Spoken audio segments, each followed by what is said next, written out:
ఎంత భయంకరమైన స్టేట్మెంట్ ఇచ్చాడు చూడండి యేసయ్య.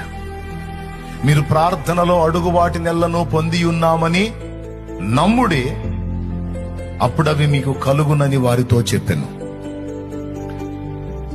ఆల్రెడీ ఉన్న వాటిని నువ్వు అడిగితే నీకై పంపిస్తాడు. అక్కాయ్ బాగినక్కాయ్, తలకాయ నిండా తట్టడు అనుమానాలు అక్కాయను అనాయ్ బాగినన్నాయ్. ఓ పక్క అడుగుతానే మళ్ళీ ఓ పక్క డౌట్, తలకాయ నిండా డౌట్లే. మనుషుల మీద డౌట్ పెట్టుకో, ప్రాబ్లం లేదు, కానీ దేవుడి దగ్గర మాత్రం అలాంటి పనికి రావు. దేవుణ్ణి పరిపూర్ణంగా విశ్వసించటమే తెలివితేటలు, గొప్పతనం.